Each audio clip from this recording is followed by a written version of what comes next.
Thank you so very much. And let me start by expressing my gratitude to everyone who has joined and say good afternoon to everybody. These days, we all agree that the health sector is witnessing a lot of noise. And notwithstanding that, we as health professionals, we need to maintain our posture as to our existence, which is to take care of the people. Now, one important thing that crosses my mind is we have been here before and back. We'll be there again and again. We'll be here because way back in 2014, 2016, we had the Ebola outbreak in West Africa. Fortunately, at the time, I was the director ICD, and I had a chance to lead the training of most of these people, and including the 42 Ghanaians who went to Liberia. I also had a chance at the time to meet with GMA executive at the time, which I consider myself a member because I'm a member. So the service leadership, we are all GMA. So let me say thanks so very much to our president of GMA, when we had this discussion and we thought it was important. Then again, we moved into COVID. Again, I was there at the time, and I noticed how much it takes to convince the medical personnel by ourselves, but it's easier if we involve the associations. So we might not be doing only this with only doctors, but we intend to take this idea to the nurses association as well, so that there will be a buy-in. We are all Ghanaians, and should anything happen, all of us will suffer the consequences. And as humans, we just returned from a trip, and I saw how people mingled in Ethiopia airport, and I was like, wow.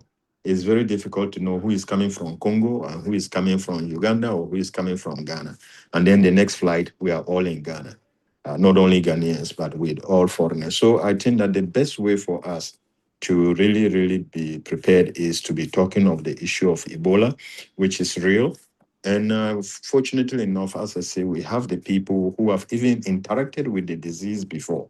Of course, not this particular subtype, but at least the Ebola virus disease in general. And fortunately enough, all those who have interacted with this, when it was in Sierra Leone, when it was in Liberia, when it crisscrossed to Nigeria, today they are all in positions where they are in higher level administration. Call it Dr. Kome, Dr. Foribodu, Dr. Bequim, myself, uh, all the people. So I do believe that we shouldn't repeat the mistakes of the past, where we waited until things are late and now we call in GMA. No, I think we should start now doing the talking. And when the practical comes, whatever abilities, whatever resources we have, we also share with GMA so that they also take part of the problem and deal and provide some of the solutions. We know we cannot do it by ourselves alone. We will always count on GMA to get things done, and so with the Nurses Association. So I want to see a very inclusive management where we have our association on board, or all the necessary associations, recognized associations on board, and then we move as one health. Fortunately, as somebody who's in the hospital and actually understand what it takes to be a health worker and what it means to attend to emergencies, be rest assured, be 100% assured that I'll always be by the health workers because I'm one of them and I understand. Let me just make this comment. Back in the days, when we had the stadium disaster and all the 127 people were taken to military hospital, we saw the results. At the time, we didn't even have the emergency training center in Kumasi. No, it came afterwards. Unfortunately, I was part of those who started the ambulance service. So I do understand when health workers take certain decisions, and I will always support decisions that are taken to, first of all, protect we ourselves, not to be overwhelmed, not to be overburdened. And that means that we are also, as we are talking of this, we are looking towards if there is an outbreak, those who will be on the front line, what will be in there for them, their security, their insurance. So we already think of all these things. And trust me, we will not let those mistakes we committed back in the days repeat now. We want everybody to be on board right from the word go. And I want to thank once again the GMA president and the executive for coming out and helping us to organize this.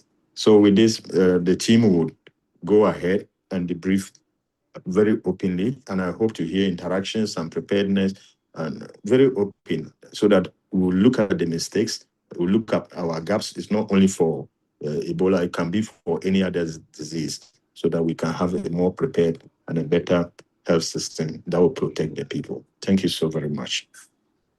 Thank you very much, Director General. And I think colleagues are taking note of especially the point that you know what they go through. And that's the more reason why we want to look back at our lessons, look at our preparedness, and how we put things better than yesterday. Thank you very much, Director General. I think that at this point, we would want to quickly launch into the substantive presentations. And so to begin, we would have a quick overview of our preparedness and our response to Ebola disease. What are the structures that have been put in place, and how do we envisage that we will be able to rise to the occasion if this outbreak occurs here? And so to do that, we will welcome someone with extensive experience as far as disease surveillance, outbreak preparedness, and response is concerned. A consultant physician in public health, someone who has been in key technical and leadership roles at the district, regional, and national levels.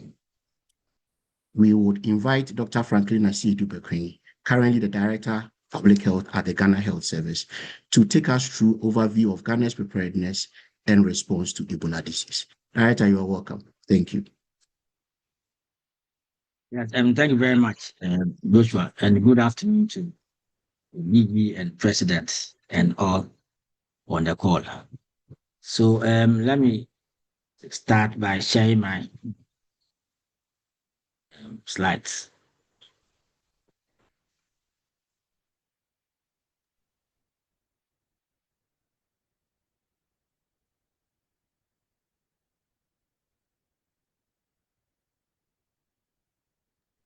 Yeah, Director, the slides are visible. Okay, so thank you once again. So I'm Franklin Asiedu-Bekwin. So I'm giving an overview of the preparedness and initial response plan, and I said initial, by the disease that we are currently addressing.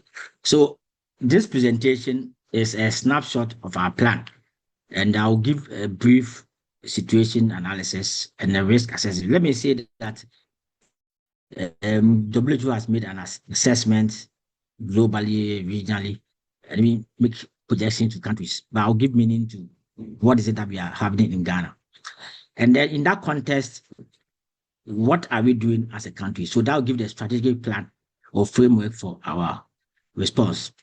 And then one of the key issues we need to address is the success of a response is centered around coordination. So it's very important we look at the coordination systems that we have. And I want to state that as doctors, at times, we are not very sure where we are. I remember several years ago when I was in Tramso Hospital, I didn't even know where the regional health directorate was. So you realize that you are practicing and you are lost in that context of where you are. But as leaders, as doctors, we need to understand where we are in the Ghana health space. So how are we going to address this response? And then I'll give some snapshot of our pillars that we are going to use to address this challenge. So the plan is centered to provide an overview of the current BDBV. And I know D is very particular, but the B here is not as it is. So for Ghana, our reference is Ebola disease caused by Bundinbugyo virus. So that's the way we call it in Ghana. So, and then the plan is also to assess Ghana's risk profile, review existing preparedness capacities. I think it's very important that DG made that point. We are not starting from zero. Ghana in 2026 is different from Ghana 20 or Ghana 2015. So there's some capacity that exists, and we need to look at it. And then identify what are priority actions that we need to strengthen our readiness. So that is the basis for our plan. And I need to give this key information that current threat is caused by the virus I've mentioned. And it's actually a severe hemorrhagic fever. It leads to mortality, morbidity. I know Dennis will speak more to this, but it poses significant threat to national, regional, and global security.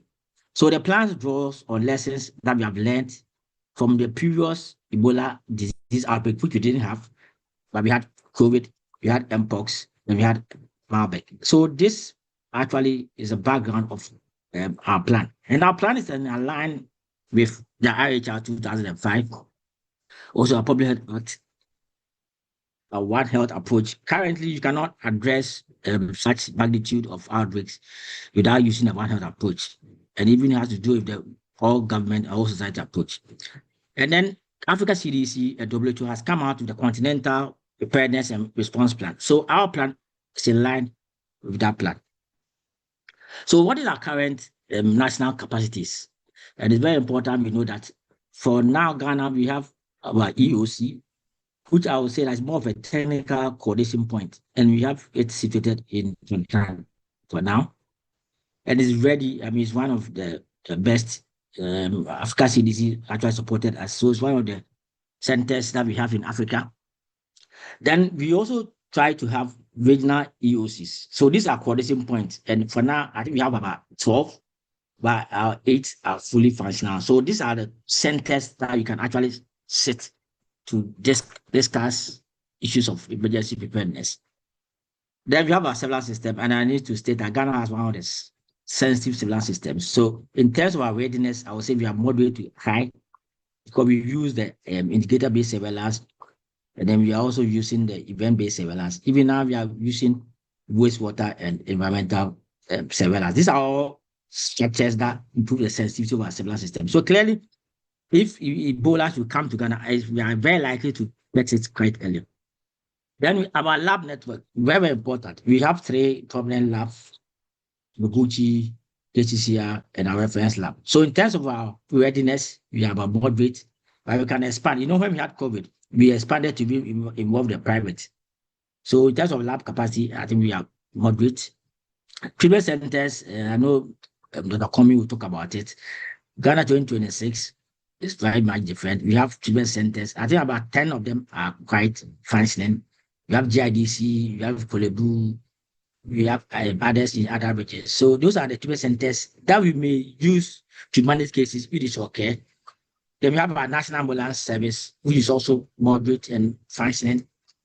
Port Health, yesterday I came with DG and he had a view of it. I think in terms of our readiness, we are moderate.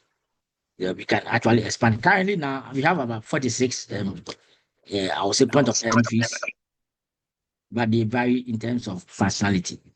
And then we have our One Health platform, which is also moderate. So that gives our current situation as a country. So if we look at it across board, I would say that in terms of readiness, we are about moderate. So how do we assess ourselves as a country? And let me state that there's actually a risk of importation. I mean, if you look at people coming in and out of our airport, clearly there's a risk. I mean, people are coming from Uganda, people are coming from Congo, you cannot stop them from coming. So there's a risk that exists, which is moderate. Then the population exposures, the country is also moving in and out. So those also are a risk. And we are also vulnerable in that perspective. In terms of existing capacity, I'll say we are moderate. Then the consequences, if you occur, I'll say is quite high. So what is our risk classification? I would say that the threat is that we have an ongoing outbreak, which is for now localized to Congo and Uganda. The international connectivity is very high. I mean, you made a reference when we were in Kuala Lumpur a few days ago, that you can eat breakfast in Accra and then lunch in Addis and then dinner in Kuala Lumpur. So clearly the international connectivity is very high. Likewise, the risk of importation, the local transmission, Ghana, we are moving in and out of the country. But the national capacity, I would say that is functional, but we require strengthening. and I'm sure the other speakers will talk about. So overall, our preparedness priority, I would say that we are moderate to high. Although the likelihood of importation remains moderate, the consequences of delayed detection and response could be substantial. I mean, that's how come we need to prepare ourselves against the threat. So what is our direction, our strategy? And the plan is to provide a strategic direction, guiding principles and objectives that will inform preparedness and initial response. I mean, I'm stressing on initial response because if you get it right, the effect will be very minimal. So what is the goal and what is our vision? So our vision is that we're going to have a resilient Ghana health system capable of preventing, detecting, and responding effectively to the Ebola disease and other public health threats. And the goal is to strengthen national preparedness and ensure rapid, coordinated, and effective response to suspected or confirmed events in Ghana. So we want to provide a framework for preparedness, coordination, detection, investigation, response, recovery, and continuous improvement before and during the event. And the scope is that this plan is across all, it's for all players in the space. So the national, regional, security services, development partners using the One Health approach. So what is our strategic objective? There are 7 that we are looking at. So one is to strengthen coordination. And as I said, the backbone of response is your coordination system. If you look at when we had COVID, we moved the coordination to a very high level. So coordination is so important in terms of response. And then enhancing surveillance and early detection of capacities.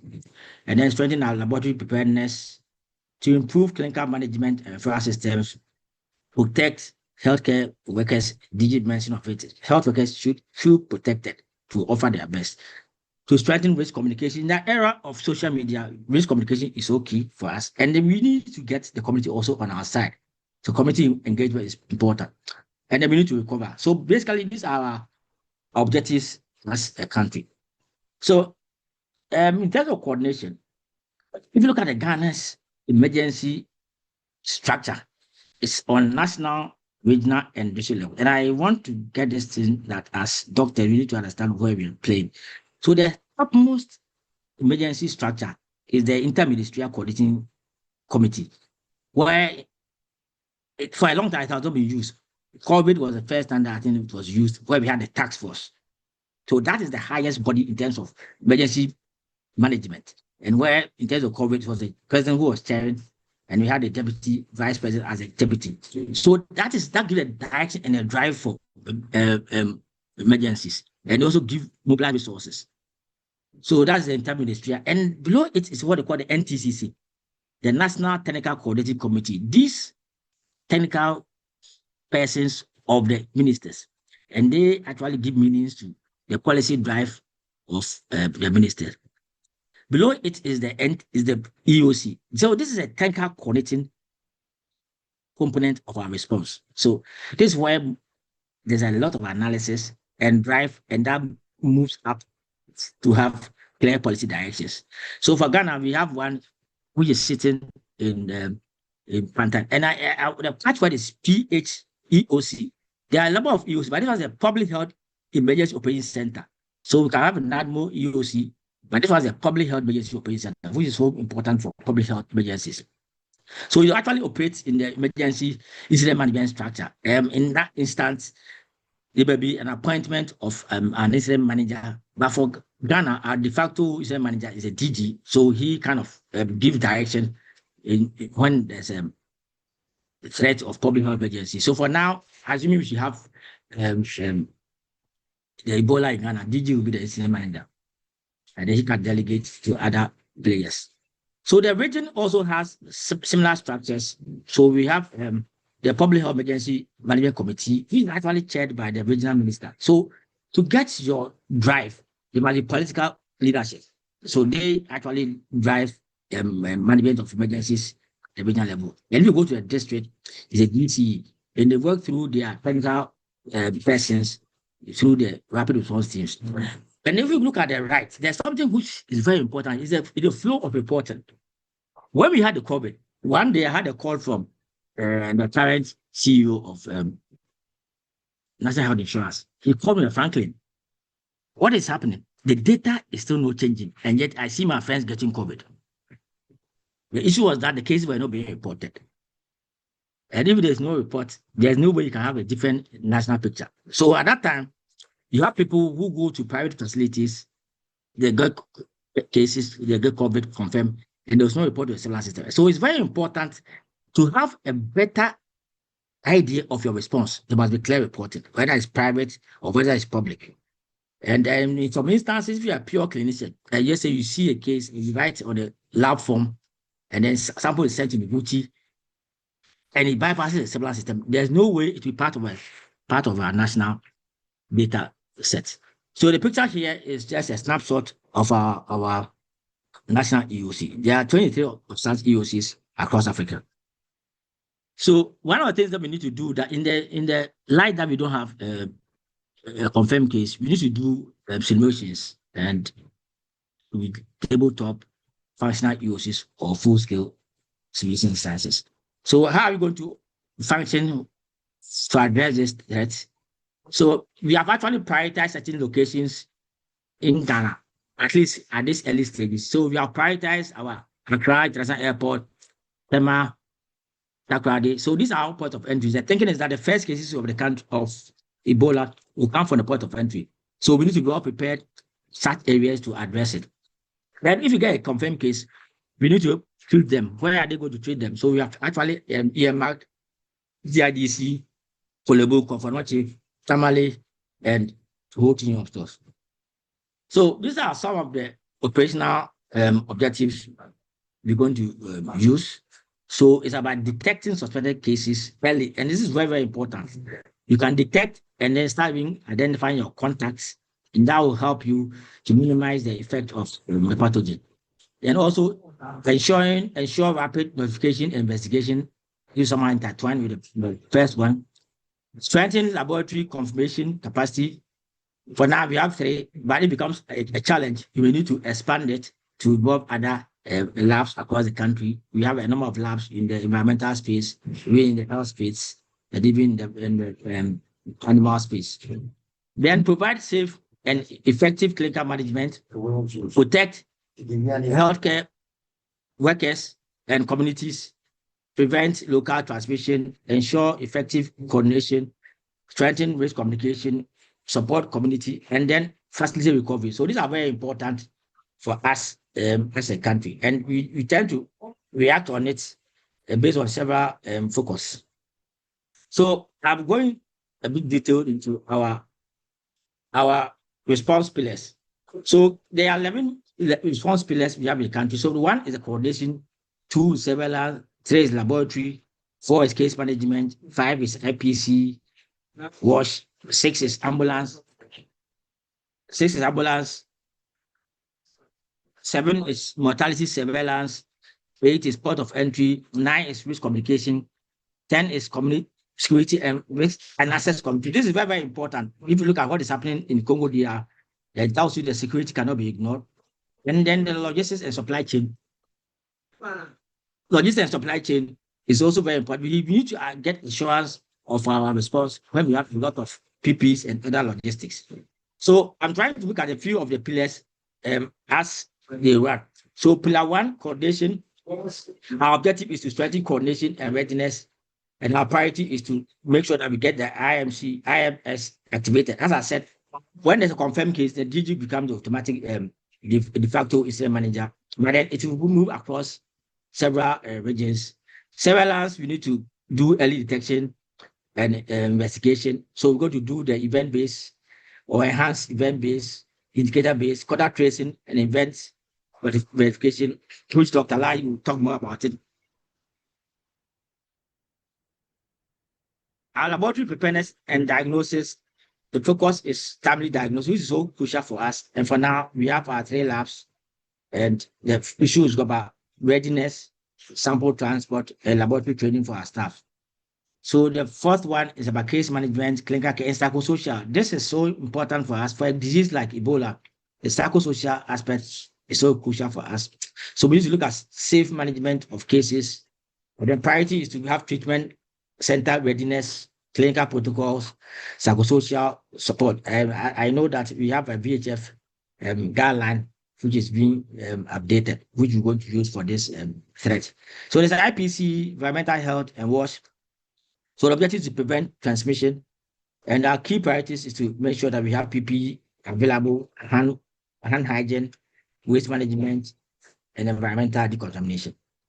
So the sixth one is ambulance service and referral, objective to ensure safe and timely patient transport, mortality surveillance, and safe and dignified burial. Who's so important in our space? This is where we bring the environmental people on board. And just then in the time part, they used to have this little challenge. But the issue is to prevent or detect deaths and prevent transmission. And where we're going to focus on mortality surveillance and then the safe and dignified barriers. Port of entry, I've talked about it. It's prevent deportation and facilitate early detection. And our priority is about traveler screening. Let me say that as we speak, we are screening passengers. So there are instances that people have come from Uganda and Congo, and we are monitoring them. So though they are not clear, I would say, contacts, we assume that they have been exposed, and we are doing monitoring across the country. And we used our thermal scanners across. So the last set of pillars is the risk communication. To me, it's so crucial for us. The trust of the community, of the nation, is somehow dependent on the way we communicate to them and where we align with our community. So we're going to engage the media, do community sensitization, rumor management. And I think that for now, somehow, so good, we haven't had any wild rumors on this Ebola. Security and access control, so important for us. It becomes necessary. We need to make sure that they bring sanity in the management and of cases and even their contacts. And the last is the logistics and supply chain management, and make sure that we have lab supplies, PPEs, emergency stockpiles, all available. So on that note, we want to thank everyone that this is the summary of our plan on Ebola. Thank you. Thank you very much, Director of Public Health. And thank you for taking us through the various pillars and the fact that we have to look at this preparedness across various pillars. I think one key takeaway is mentioning that as at this point, the likelihood is that a case will be imported. And so the focus is early detection so that we can do better at containment. Thank you very much for that. We would want to move on and take the second substantive presentation. And to do that for us, we would welcome someone who is also well-versed in public health medicine, a consultant public health physician, someone who has been part of the response to major outbreaks in this country, including COVID-19, Mpox, and cholera, and also with expertise in surveillance and outbreak detection. He is currently the Deputy Director of Surveillance at the Ghana Health Service. We would want to welcome Dr. Dennis Odailai to take us through the epidemiology and surveillance for Ebola disease. Dr. Lai, you are welcome. Thank you very much, Dr. Arthur, and good afternoon to us all on the call. To Director General GHS and our GMA President for this opportunity. So I'm going to take us through the epidemiology and surveillance for Ebola virus or Ebola disease caused by Bundinbugyo virus, and we'll follow this outline. We'll have a brief background look at the current situation and also look at the natural history of Ebola disease due to the Bundinbugyo virus, some risk assessment that has been done and temporary recommendations from the WHO. And then we'll zoom into Ghana looking at our surveillance. I think that the Director of Public Health has highlighted the broad strategies. I'll just go a little more into details about what we are doing for surveillance at this point. And then of critical importance is to rehash our roles as clinicians in surveillance for Ebola currently and even beyond. So the WHO was in May, early May, on the 5th to be precise, alerted of a high mortality outbreak with deaths among health workers as well. And this was in the Ituri province in the Democratic Republic of Congo. Before then, they've been reporting quite a number of cases, and given their high index of suspicion for Ebola, they were doing their rapid diagnostic tests. But Ebola Zaire, which is what they had RDTs for, was not detected. So it was not until the 15th of November where their reference lab in Kinshasa, which is about 1,500 kilometers from where this outbreak was occurring, officially confirmed the Bundinbugyo virus in 8 blood samples. And the DRC officially declared an outbreak of Ebola. At the same time, a Congolese man also died from the disease in Uganda, and the Ministry of Health also confirmed that case as well. The WHO Director General determined, of course, with consultation and in line with the international health regulations, that this constituted a public health emergency of international concern. And so there was coordinated outbreak across the 2 countries, and also international public health response, as we can see for countries such as Ghana, where we don't even have a case yet. DRC has been known for Ebola outbreaks, and the current outbreak is said to be the 17th on record, with the most recent being the one that ended in December 2025, with about 64 cases and 45 deaths. The one that is due to BVD, the last outbreak was in 2012. And so we've had an outbreak of BVD before. Incidentally, an earlier one in Uganda as well. There are some complexities with this current outbreak, which is part of the concern for WHO, but for all of us in public health as well. The long detection gap between the onset of symptoms. It's presumed that the index case was probably somewhere in April, and the laboratory confirmation somewhere in May, middle of May, presupposes that there may have been a low clinical index of suspicion, but I also indicated that there were testing for Ebola Zaire, which was negative. And so that probably may well be an explanation for that lag. There was also the presence of co-circulating arboviruses and influenza-like illnesses. And when we look at the clinical presentation, it would not be surprising that this may not also have come up as a suspicion at an earlier date. And this exacerbated community transmission. The death of 4 healthcare workers from the disease also highlights breaches in IPC. And I think that in Ghana, we've had a similar experience with Lassa fever, where about 18 staff actually got infected because of one case of Lassa fever. And so IPC is also listed out as one of the issues that have complicated the situation in DRC. And then, of course, the WHO indicated that there were quite a number of deaths that were not confirmed as due to Ebola, and these invariably may have been buried without the appropriate safe burial practices. And so this may also have contributed to increasing the spread of the outbreak. So the countries affected remain DRC and Uganda, and these are the situations as of the 11th of June and 13th of June for the DRC and Uganda respectively. Uganda has a total of 19 confirmed cases with 2 deaths, giving a case fatality rate of 11%. But the bulk of the cases confirmed are in DRC, 689 as of the 11th of June, with 139 deaths, giving an overall case fatality rate of 20%. So for the 2 countries combined as well, the case fatality is still approximately 20%. This is the epi curve for the situation in DRC. And as we can see from the yellow rectangles, we are still reporting deaths and cases over the period.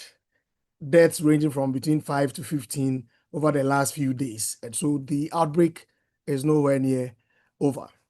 So let's look at epidemiology and natural history of this disease. It is a zoonotic, and it's caused by the Bundinbugyo virus, which is one of the ortho Ebola virus species. The fruit bat have been associated or suspected to be the natural reservoir for this particular virus. And human infections can occur either from animals, so contact with secretions from wildlife such as bats or non-human primates, and also person to person, direct contact with blood, with secretions, with organ and body fluids of someone who's infected. And then also contaminated surfaces can also be a source of spread. Transmission can further be heightened, as we've seen in DRC, if IPC practices are not optimal and appropriate as well. And given that we've had a similar experience with Lassa in Ghana in 2023, I think that it's of utmost importance that we focus on IPC as well in our measures to prevent the outbreak. The incubation period ranges from 22 to 21 days, and the evidence currently is that persons are usually not infectious until symptoms set in. And I think that this is very important for our contact tracing and our current enhanced surveillance strategies. The early symptoms are non-specific, so fever, fatigue, muscle pain, headache, sore throat, and this clearly for us clinicians are non-specific symptoms. They don't point to anything specific. And so the history will be very important. Disease progression may lead to gastrointestinal symptoms, organ dysfunction, and hemorrhagic manifestations in the latter stages. And so really the hemorrhagic manifestations are not things that we would be seeing early. And so the index of suspicion, such as travel history and history of contacts, are very important in determining who to suspect and to institute the appropriate measures. I mentioned that there was an outbreak in Uganda as well in 2007. So DRC had its last outbreak of BVD in 2012 and Uganda in 2007. And we've mentioned the challenge with distinguishing from other febrile illness and the need to resort to laboratory diagnostics. And so rapid identification, isolation and care, contact tracing and safe burials, and also risk communication and community engagement are critical in ensuring that this disease does not spread. There's currently no licensed vaccine or specific therapeutics for this virus, even though the WHO has recently convened a committee of experts to advise on candidate treatments and vaccines for the disease. So WHO also did a risk assessment, and this was updated on the 6th of June. There was an earlier risk assessment in May, and has been updated. The DRC remains high risk, the Uganda as well, and then the risk for countries with land borders adjoining these areas with the outbreak detection are also assessed to be high. For the rest of the Africa region, and so countries such as ours and globally, the WHO has considered a risk assessment low. And I have to add that this risk assessment will be continuously reviewed and amended as appropriate. There were some drivers and vulnerabilities for this current outbreak. I think I've mentioned some already. The delayed detection, the IPC breach, the community transmission, but there's also conflict in that area. And so that has challenges for sample collection and transport, for contact tracing, and also for burial teams. And I'm sure some of us might have seen some social media video of some health workers being attacked for trying to supervise a burial. So these are real issues that have challenges to the current situation in DRC in particular. So the temporary recommendations for state parties issued on the 26th of May does not recommend suspension of flights from countries with documented Bundinbugyo virus detection. It does not also recommend the denial of entry of travelers and conveyances arriving from these affected countries, which means that persons are likely to come from these places. And our surveillance at the airport, in collaboration with the Port Health Department, is showing that we are getting persons arriving from Uganda and DRC. And so it's the measures we put in place that are important. But in line with the temporary recommendation, and this is for all other countries. So apart from the high-risk countries, for us in the low-risk countries, we have to make arrangements to detect, assess, report, and manage travelers with unexplained febrile illness arriving from areas with documented Bundinbugyo virus detection. And this is part of what we are doing at our POEs. Provide non-governmental organizations and other entities deploying personnel internationally to respond to BVD epidemic with information on risk, measures to minimize risk of exposure, and advice for managing potential exposure. And then to prepare to facilitate the evacuation and repatriation of nationals, and also provide public with accurate and up-to-date information regarding the disease and measures to reduce the risk of exposure. And one of the things we've been doing at the KIA is in the public address system to provide information on the disease to arriving passengers and the need for them to contact the health facilities in case they come down ill. The other aspect of this is also to discourage non-essential travel to places where the outbreak has been reported. As specifically for border health and international health, but to provide incoming travelers at POEs with information about measures they should take if they develop symptoms. And as I said, we're doing follow-up with such persons, and we provide information for them to be able to contact us if they are unwell within the period that we are following them up. And to also coordinate with transport sector, here specifically, we've done engagements with the airline operators at the Kotoka International Airport, as well as Accra International Airport, as well as all the other stakeholders at the POE to make sure that we are all on the same page as far as surveillance for the disease is concerned. And as we mentioned, there's no need for flights to be cancelled or passengers stopped from those places. And then communication with WHO to be maintained through our international health regulations focal person. If any country any of the countries following these temporary recommendations should confirm a case, then the recommendations for countries with documented cases would apply. And that is a different set of recommendations from what I've just gone through. So one may ask, in Ghana, do we even look out for Ebola, or we only look for Ebola when there's an outbreak in other places? And the answer is yes, we are always looking out for Ebola virus disease, even when there's no outbreak. It is classified as one of the viruses or diseases under the acute hemorrhagic fevers syndrome in our integrated disease surveillance and response strategy for Ghana.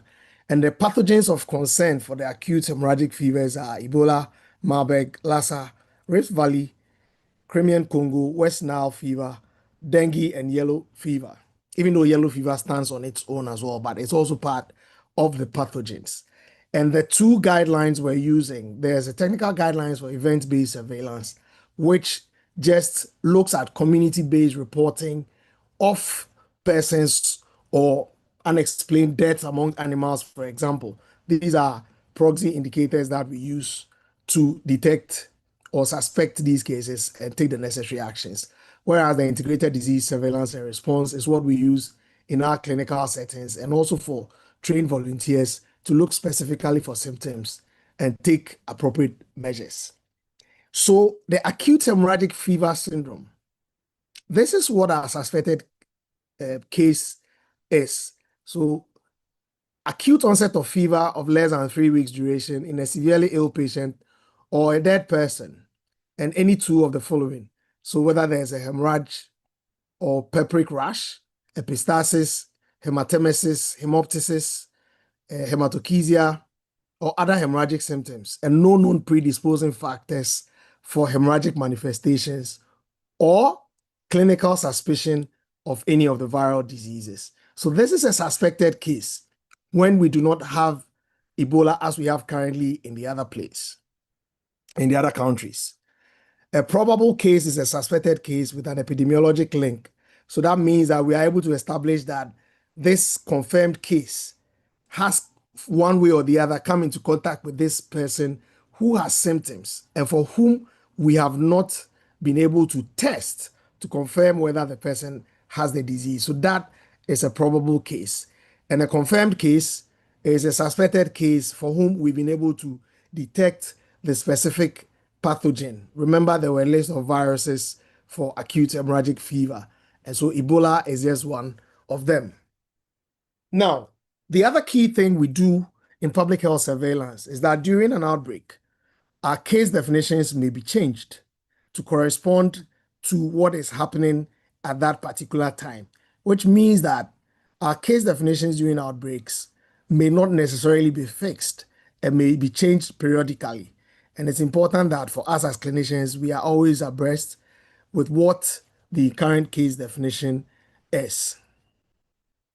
Just to let you know what we've been looking for acute hemorrhagic fevers in Ghana in this year, we've had 23 cases, suspected cases so far, and from 8 regions, with the Greater Accra having the most, 19. The other regions with suspected cases are Savannah, Ashanti, Central, Bono, Northern, Western, and Western North. And all suspected cases have been tested at the Noguchi Memorial Institute for Medical Research, and all cases tested negative for the viruses that were tested.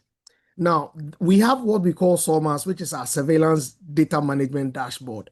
And this is how it looks like. And as we can see, acute hemorrhagic fever is in there, and we are able to track what is going on. In addition, this platform is linked to our laboratory network.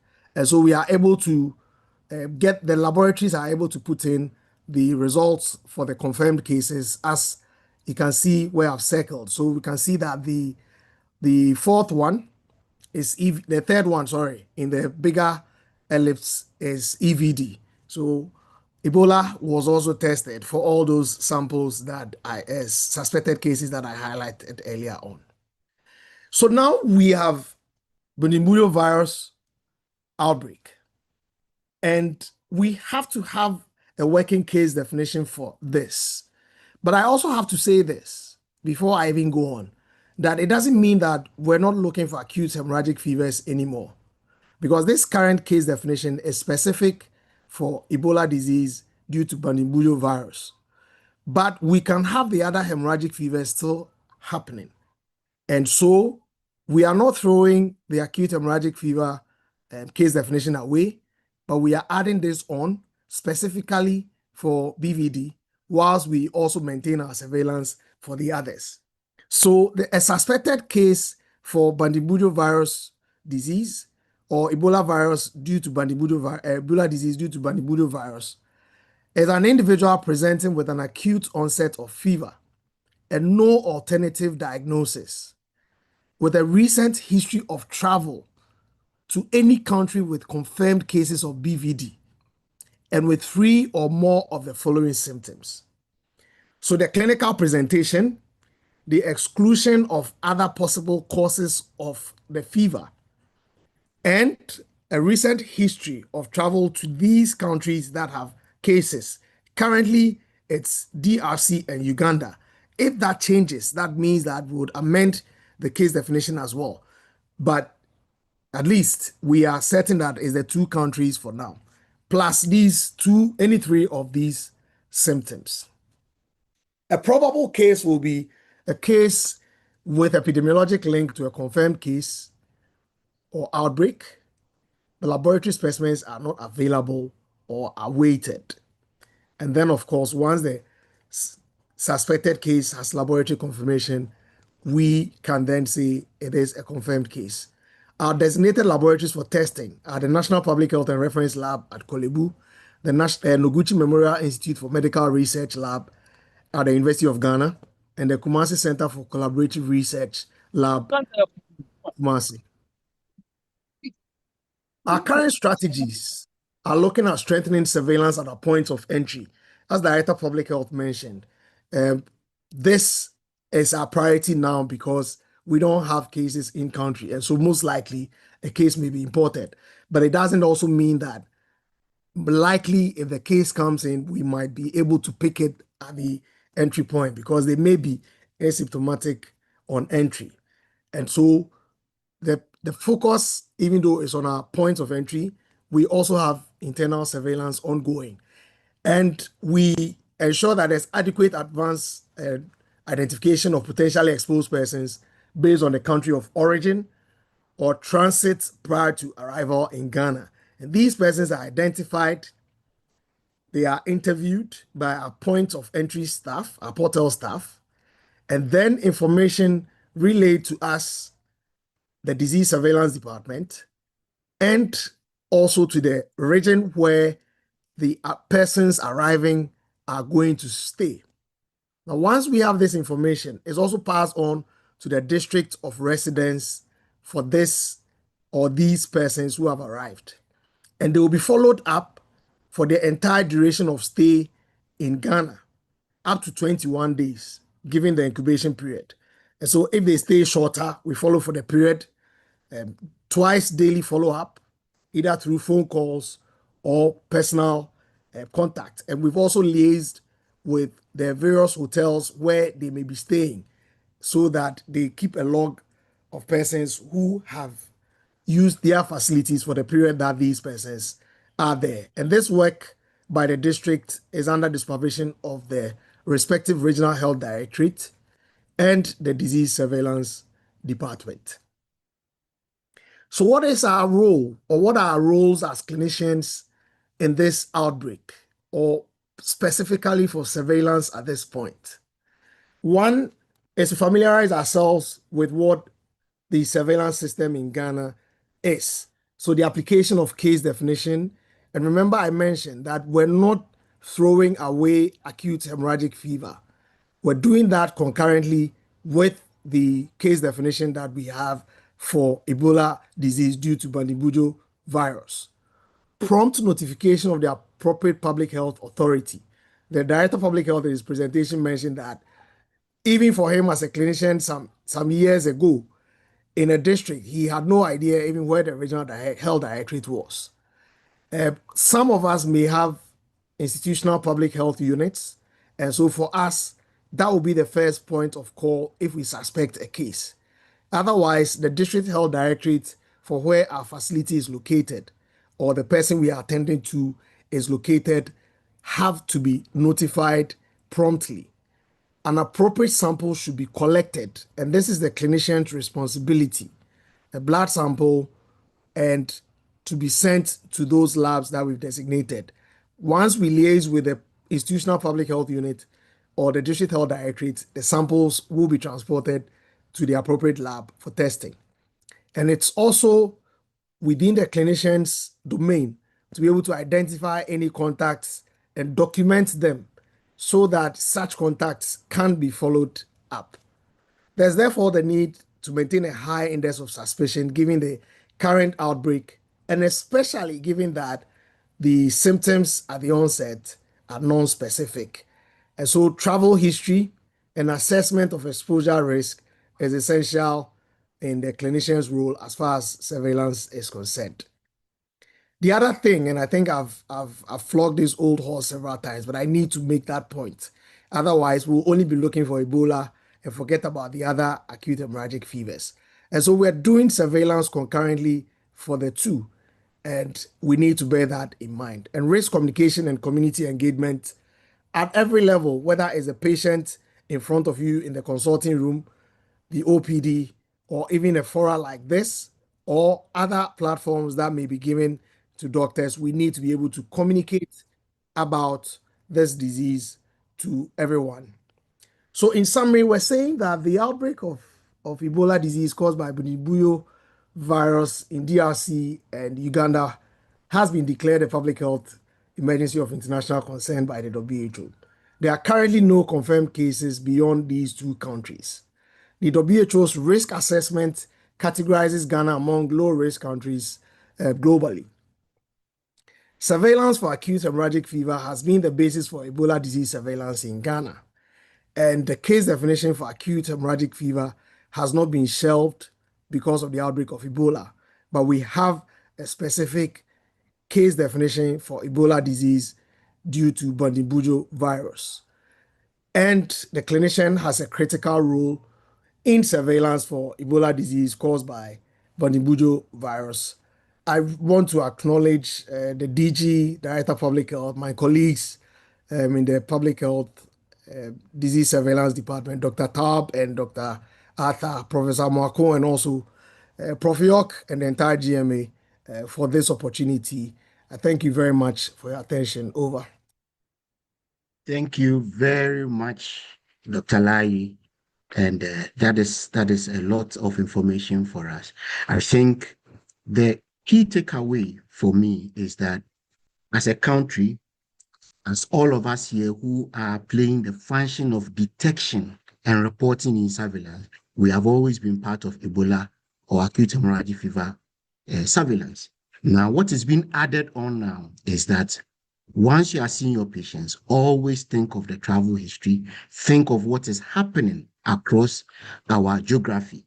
And now that we know that there is something happening here, be alert to travel history so that when you see something that points to potentially an acute hemorrhagic fever, you are oriented on that. Thank you very much for putting this across.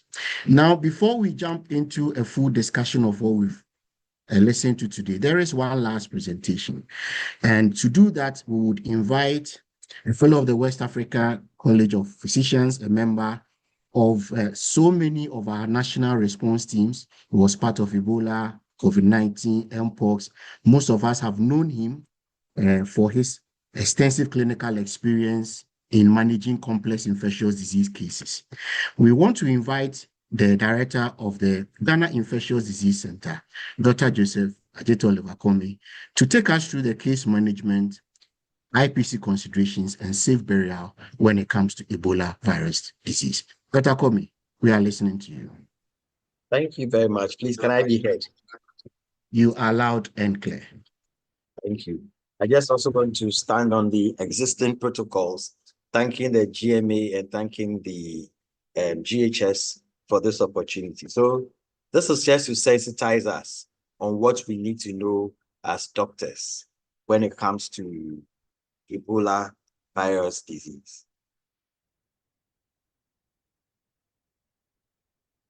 So the purpose is that we want to recognize and triage the suspected Ebola disease early. We want to start safe supportive care without exposing other staff. We want to apply IPC as a clinical discipline, especially the doffing off. We want to understand the doctor's role in safe and dignified burial and how to communicate risk clearly without panic or stigma. So this is just to tell us we're going to the suspect where we look at the exposure history and symptoms. The next thing we do is maybe to isolate the person. That means stop movement and separate safely. Then we need to protect, where we think about IPC, we think about zoning of facilities, we look at the PPE and also observers and what they need to do. Then we have to think about care, supportive care, and safe labs. Definitely, we've just been told about where we need to notify or who we need to notify. So surveillance and the referral chain. And I want to add something about survivors, because it is not all doom and gloom out there. There are people who survive from Ebola. The core message here is that you suspect early, you isolate immediately, you protect your staff, and you notify public health safely. So this has been said already, but I just need to rehash that.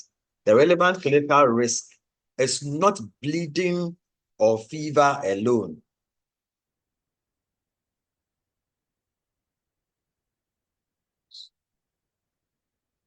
Sorry. There's a travel, referral, cross-border mobility means that the first case could present to a private facility, an OPD, an emergency unit, a lab, or even first to the mortuary, because people die at home and then they are sent straight to the morgue. So a missed suspect case can expose all the staff, expose all patients, cleaners, laboratory teams, ambulance services, and even families. Trust, confidentiality, and respectful communication are the outbreak control tools, and we'll talk about them. So a typical facility, and this is the risk pathway. So we always say that break the chain before the facility becomes an amplification point. So you may have a traveler or a contact with a fever. First, they may go to the front desk, or they may go to the OPD. We may miss this particular exposure. Or the patient may present to a crowded emergency room or a ward, which creates more contacts. Or the person may go to the lab, as we usually do. Or they may go to a morgue that is unprepared. That will lead to more cases. And then this results in the healthcare amplification. Since most of us practice in healthcare settings, this is what can happen. We may miss at this point. So we may say that break it at triage. And how do you do that? Think about the 21-day exposure history. Break it at isolation. Once you suspect at triage, stop that patient's movement. Move the patient to a designated, isolated place. So we say use a defined route. Break it with IPC. Zone the space where that patient is. Limit the number of staff that will come into contact with that person. And supervise when the person has worked on the patient and is taking off the PPE. Break it with notification. It means that activate the surveillance and public health chain very early enough. So when we talk about this 21-day exposure history, these are questions every doctor should ask and document. So travel history, affected country or transit in the past 21 days.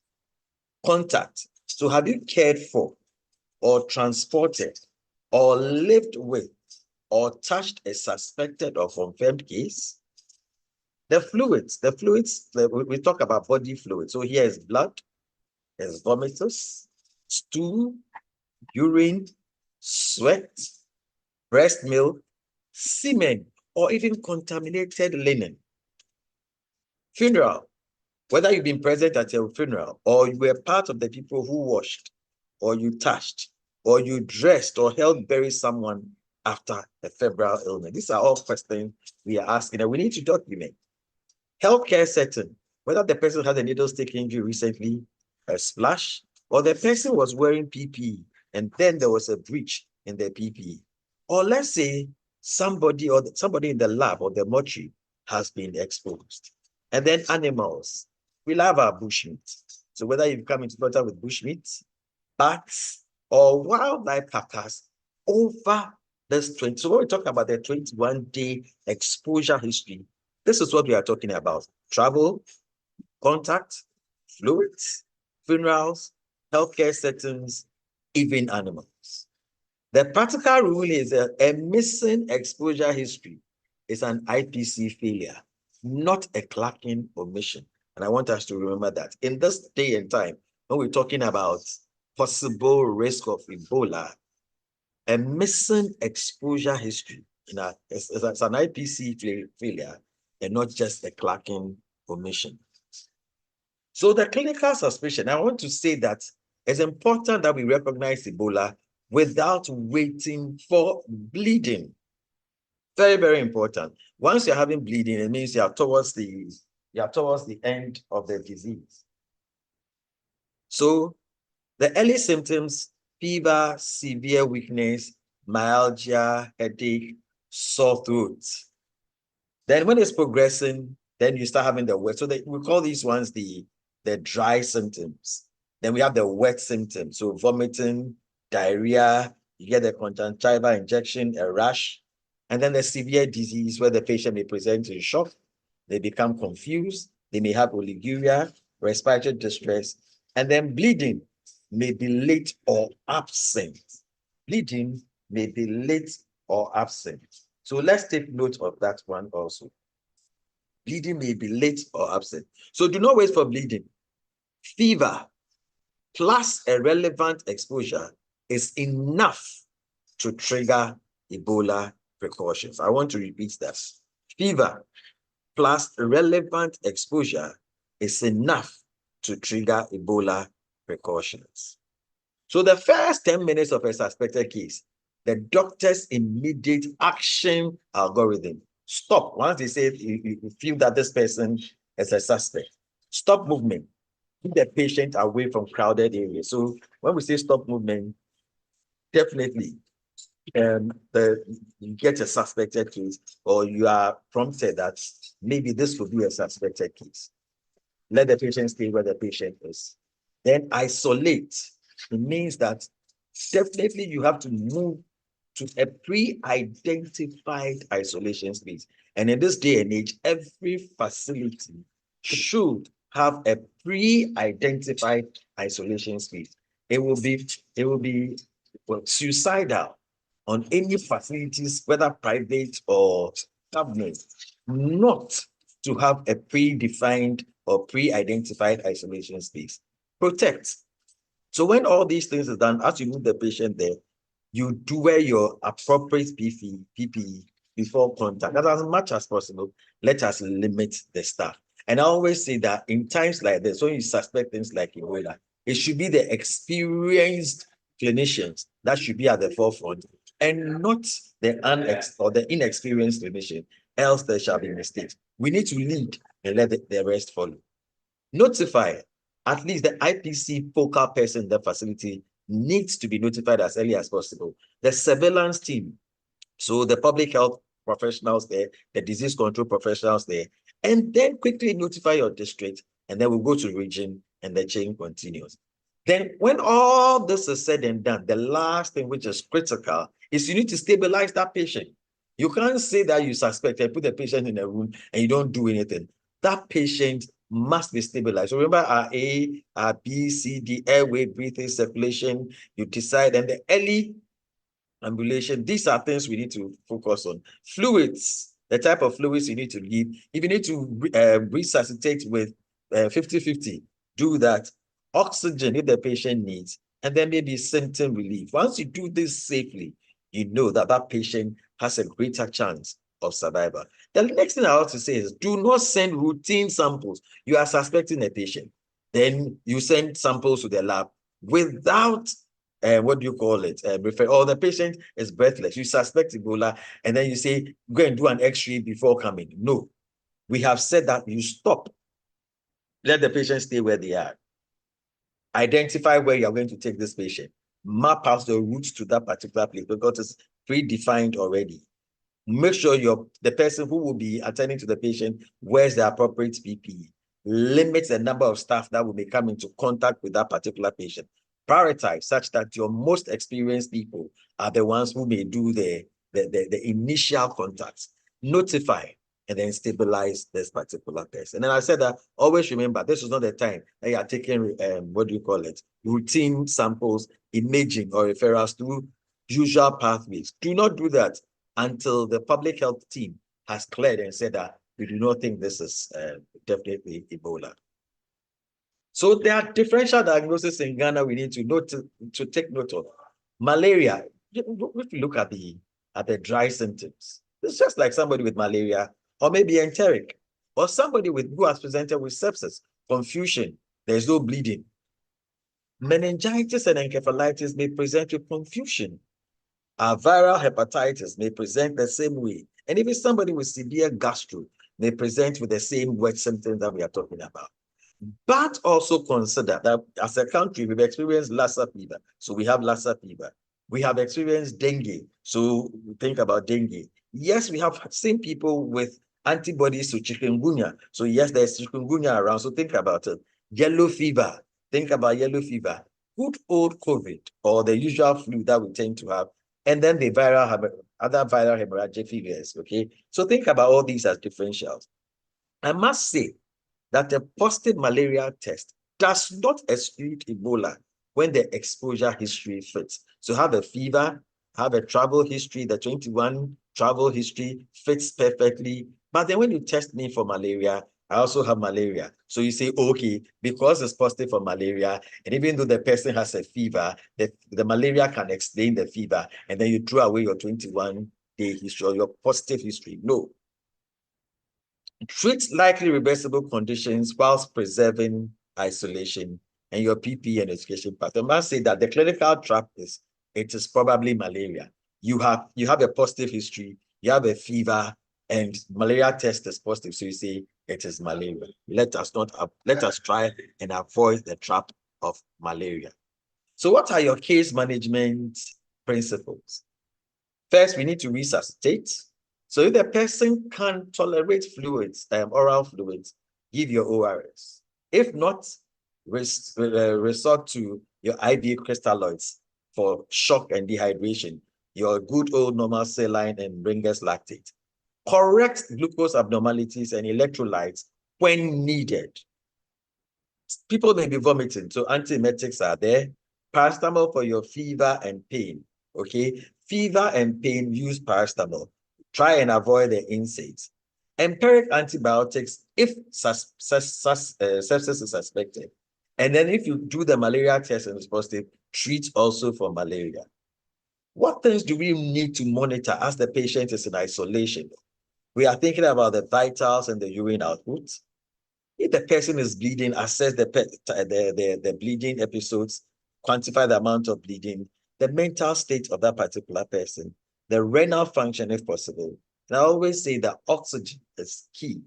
And then you must know what you need to do in times like this. Avoid therapeutic nihilism, meaning you are thinking that, oh, maybe you've heard that these things work, they don't work. So you just leave the patient. Once you have Ebola, that patient is going to die. No.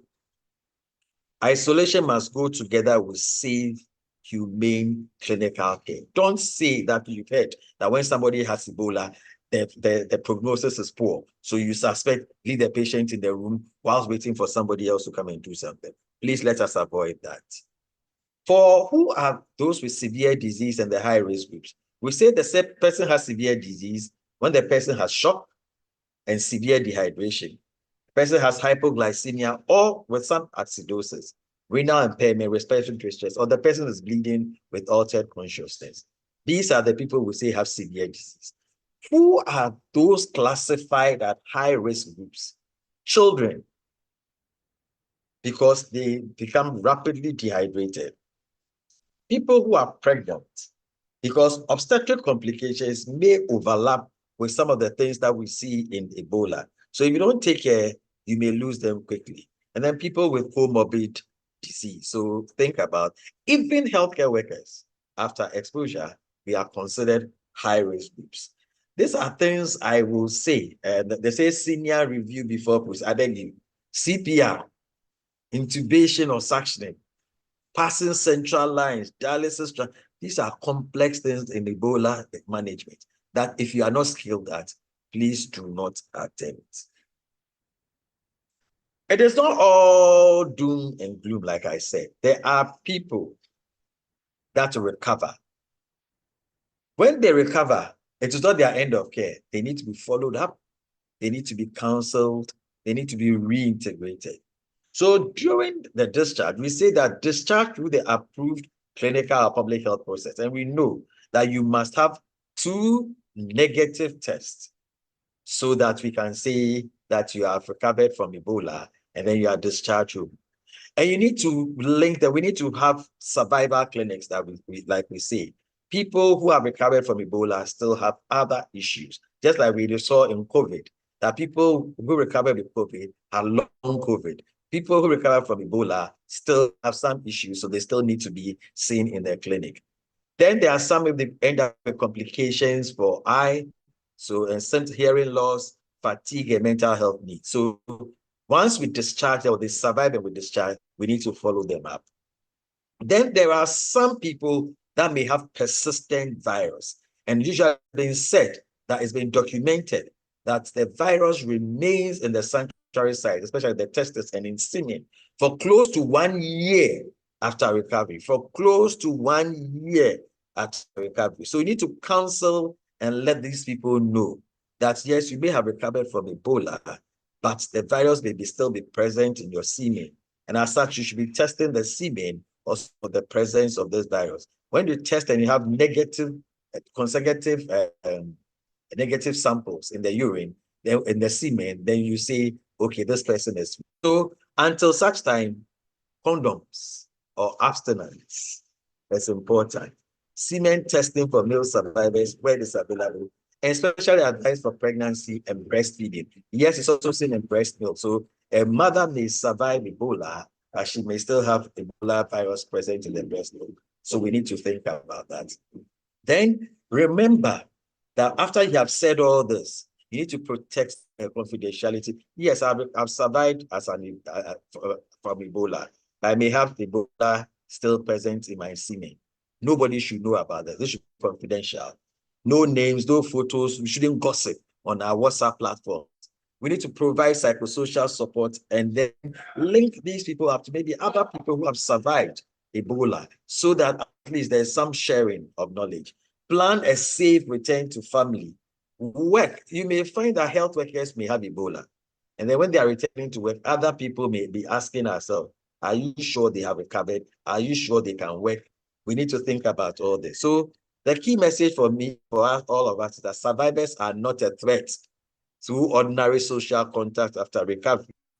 They need follow-up, dignity, and protection from stigma. We have said that this Bundinbugyo strain, there's still some things we need to learn about it. So please, when we are communicating, we should talk about the fact that for Zaire Ebola virus, we have the vaccine and monoclonal packages. But for this current one, there is nothing. So the key thing that remains is that early recognition, rapid isolation, safe supportive care, IPC discipline, contact tracing, and community trust. Let me touch quickly on IPC because sometimes everybody starts talking, what is IPC? What is IPC? PPEs, I must say, are essential. Everybody says that we don't have PPEs. We haven't been given PPEs. The PPEs are not appropriate. I beg you, my people. PPEs are essential, but it is the last layer of defense. What is the first layer of defense? Proper triage and screening so that you can pick the suspects up, isolate that particular person, and reduce contact with the person. Then we have what we say administrative control. So it means that we may maybe have SOPs as to if you suspect a person, this is where you move the person, this is the person you inform. When we follow the administrative controls, it helps a lot. Then the environmental controls, making sure that maybe you have zoned the place and making sure that you have proper waste disposal things that we need. Then you shall do what we call a task appropriate PPE. When we say task appropriate, it doesn't mean if you are taking a history from the person, you wear a Tyvek suit, fully gowned. No, you may maintain 1 meter apart, and then you can take your history without wearing the full PPE. If you need to examine that person, then that person should be fully gowned. So we say task appropriate PPE. If triage, isolation, and the workflow fail, your PPE alone will not protect your facility. If you fail at triage, if you don't have a proper isolation, so you put the patient anywhere, and then your workflow, the way you're supposed to move the patient, other things, you don't follow them well. If you wear the Tyvek suit, you are not protecting your facility. By the time you realize your facility is a hub or an amplification point. So remember these things. It is important that we zone the facility and then the patient flows. I always say that keep people and contamination moving in one direction. So you have the green zone where we say that it's a clean area where you can do your daily briefings, you provide your supplies, records, it's called a clean zone. The yellow zone is a transition zone where the person usually will dawn. And then the red zone is where you take care of the patient, only essential trained staff. And then the exit where you go and door off. Now I'm saying that doctors should insist on zoning before care starts, even if the isolation area is a temporary one. Very, very important. Having said all this, you know, the DG said that the health worker protection is paramount. Now I say that doffing is a clinical procedure. The doffing is when you take off after you have worn when you wear the PPE, it's called donning, and when you are taking it off, it's called doffing. Donning is not there's no infection, so it's okay. But when you have worked with the patient and now you are taking it off, it needs care. It needs careful, supervised procedure. I call it a clinical procedure. Okay. Most staph infections happen when the systems and supervision fail, not because the staff are careless. And I'm saying this because there are times you always need to insist that when the person is doffing off, there is somebody who is observing and following and letting the person follow systematically what they need to do. I must share my own experience with you when we were doing Ebola. At first, when we were doing COVID, when we started, when people were doffing, they could take about 10 minutes to safely take off the Tyvek suits. After a while, they became complacent. Somebody goes out, by the time you get there, the person is out of the Tyvek suit already. You cannot do this when we are dealing with Ebola. I always say that COVID may be forgiven. Ebola has no time to forgive anybody. Once you make a mistake, you might come down with the disease. Then there is what we need to talk about. That's the laboratory interface. Do not send blood, urine, or swabs from a suspected case through the routine lab flow. Notify the laboratory and public health before you even sample. You can't say, I've taken the sample, come for it. Use trained staff, approved PPE, and VHF packaging to transport these arrangements. Minimize tests to those that are needed for immediate clinical decision and safe transfer. And document everyone involved in the sampling, transport, receiving, and processing of the samples. Ask yourself this thing before: where will this sample go? Who will handle it? And have they been warned? Healthcare exposure. Report, classify, monitor without blame. Sometimes people make mistakes. They come and tell us, why you should have done that. Do you want to put everybody in? No. Exposure. We're talking needle stick, splash, direct contact, or PPE breaches. Immediate action. We say that wash, flash, stop what you are doing, move out of the danger zone, go notify your supervisor, then go and safely doff off. Then the risk will be assessed, and then you shall be monitored. You shall be monitored over 21 days, monitoring your symptoms. As much as possible, you will not be allowed to work until the 21 day is over, and we see that you had no symptoms, you didn't pick up anything from that particular exposure. That is very important. Let me talk briefly about safe and dignified burial. Preventing post-mortem transmission while preserving dignity. So why does this matter?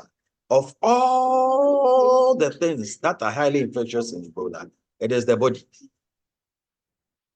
It is the body. It remains highly infectious. So washing, touching, kissing, dressing, and opening body bags can transmit the infection. Your rule is that do not release bodies through the routine channels. Notify the trained, safe, and dignified burial team. Explain the risk respectfully to family. Very important. Support your documentation and identification of the body. Protect the mortuary and the ambulance teams. Okay? Safe burial is not body disposal. It is infection prevention plus dignity. Looking at the faith of that person, the culture in which the person comes from, and trust. Very, very important. That safe burial is not just disposal of a body. There's an infection prevention plus dignity, looking at the faith of the person, respecting the faith of the person, respecting the culture of the person, and then trust. So this is just a slide to show us maybe how we shall communicate to somebody after an Ebola death. We may be sorry for your loss. This illness can spread after death, so we cannot allow washing or touching of the body. A trained team will help us bury your loved ones respectfully and with prayers or rites adapted so your family is protected. If we are able to communicate this way, It will help us a lot. Okay? What to say publicly? I talk about risk communication. We say that Ebola is serious but preventable. We tell the public, report early after travel or exposure. Do not touch body fluids or bodies after a suspicious day, unless the health authorities before transporting a suspected case. These are things they should not. They should not stigmatize survivors or travelers or communities. Do not promise vaccines or cures for Bundinbugyo disease. Do not share patients' names or photos of possible Ebola cases. Do not create panic by exaggerating airborne spread. In an outbreak, trust is a clinical intervention. So I just put this thing up for a minimum facility readiness checklist. Before the first case arrives in your facility, ask yourself, your triage, do you have an active 21-day travel or contact screen? That is active. We are doing this for almost every patient. Do you have space, an isolation space, or an isolation area identified and signposted so everybody knows this is where we will go? Do you have the IPC focal person or people who are skilled when it comes to IPC? Do you have PPE in stock, the right sizes? Do you have posters? And do you have people who are trained to serve as buddies when you are donning and doffing? The lab, do you know the sample pathway and the contact number? So when you pick a sample from the facility, do you have the contact number of Noguchi or the public health reference lab or KCCR that you inform them that this is what I am sending over to you? Waste disinfection. Do we have linen, sharps, and waste flow defined? The ambulance. The ambulance team must be notified, and the receiving facility is also notified, and arrangements are made. And what about just in case a suspected person dies? Do we have a safe and dignified burial team or a notification pathway agreed, or is the mortuary prepared? These are the common mistakes we must prevent. Anchoring on malaria or typhoid without exposure history. Moving, so what it means is that you are not, oh, this is malaria, this is typhoid. You haven't even found out whether this person has an exposure history or not. Moving a suspect case through the OPD, radiology, lab, or wards before isolation. Overcrowding the bedside with curious clinicians and students. Sometimes, I doubt whether we will do this when everybody thinks it's Ebola. Using PPE without a trained dolphin observer. Sending specimens without notifying the lab. Releasing bodies through routine mortuary or family channels. And communicating in ways that damage trust. These are some mistakes we should prevent. So the take-home message for all of us. The doctor's first duty is to prevent facility amplification whilst giving safe care. You suspect early. You isolate immediately. You protect your staff. You notify public health. You care safely. ABCDE, care safely. Safe, humane Ebola care begins with disciplined systems, not heroics. These are my references. And I must say thank you to the team and to everybody for this opportunity. Thank you. Thank you so much, Dr. Komi. This has really been very insightful, and I have enjoyed the way you have put it at the level of a clinician sitting in the consulting room on the ward, a nurse or any other staff sitting at the facility when these things are happening. And I think that is the very purpose of having this session. A key takeaway for me is to have the suspicion, a low threshold for suspicion, and then to first think of protection for yourself. Immediately remember your IPC. And I have always said that sometimes when we think of IPC, we think of high things. But IPC is standard, and the things to do to protect yourself should not be difficult. It's keeping your distance, barrier nursing, and the proper disinfection. You do that, you do the notification, and all through as you go, protect yourself, protect fellow colleagues and other health workers. Thank you very, very, very much. I think that at this point, we are right on time. And so we would spend about the next 10 to 15 minutes, maybe addressing some of the questions that have come through. So I will encourage all participants to put comments, your questions in the Q&A, and we will do our best to take some of them as live responses from the presenters. And the presenters are also encouraged to go through the questions and maybe type answers to some of them that we may not answer live. So to start off, I think there was an earlier question about whether we need to be taking things as urgent, which has been answered. And clearly, once we have air links with these countries where there's outbreak, there is a need to get prepared. And I think the GMA president made this comment with an adage that once someone's beard burns, you put water by your side. And so what we are doing, and all what especially Director Public Health showed, is we putting water by the side of our beard so that we don't catch the fire or we don't get problem when it comes. There is a question about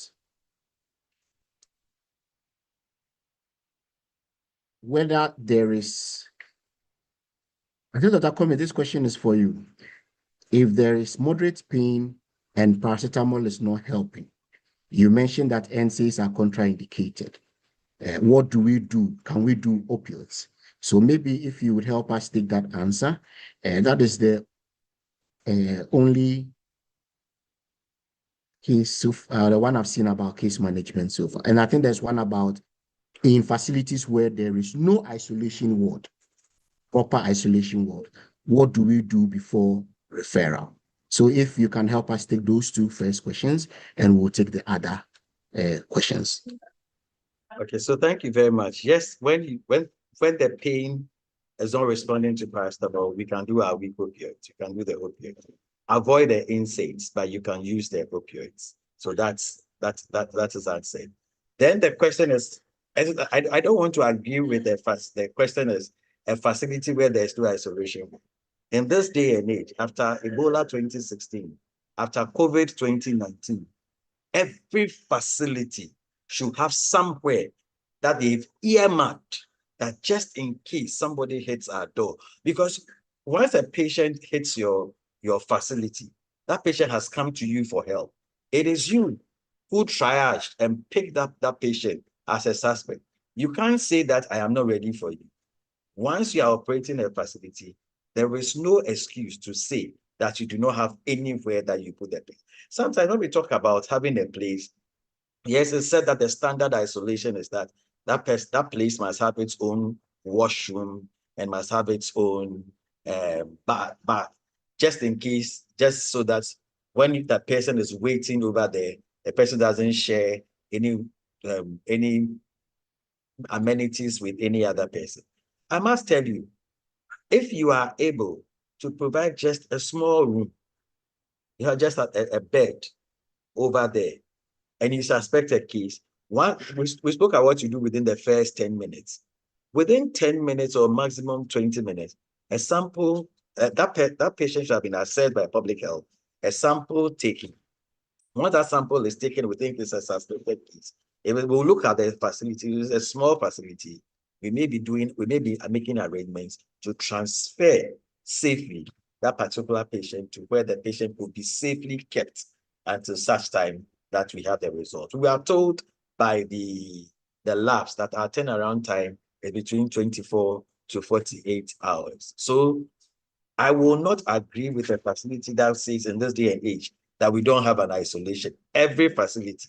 And we've been telling HEFA recently that you should add it to your standard assessment. If you don't have it, if the facility cannot point to you where they will isolate a case, they have failed. Until they do that, do not give them their line. I think we should be we should be strict on all of us in this day and age. After 2016, no facility should say that they don't have a place for isolation. It shouldn't happen. Thank you. Thank you very much. And I think that we talk about holding areas, we talk about isolation places. So I said, if it is a single bed ward, then your contingency plan is that once you have that highly infectious case, everything else goes, everything else stops. And that is what you are focused on, protecting yourself, protecting the community and other populations. So let's take what Dr. Comey is saying in that light. Maybe we are looking at those nice, fancy isolation centers and we say we don't have. But the principle is what he's looking at that. And we are hoping that our facility leaderships are on the call and are looking at what we put in place on the ground to be able to do this. Thank you very much, Dr. Comey. There is a question, and maybe we'll direct this to Dr. Lai. The question about, should we wait to record a case from Uganda and Congo DRC before we restrict travelers? And then there is one other question about the case definition. If an individual had contact but has not necessarily traveled, what happens? And so, Dr. Lai, if you are able to take just those two for us, and we'll move on.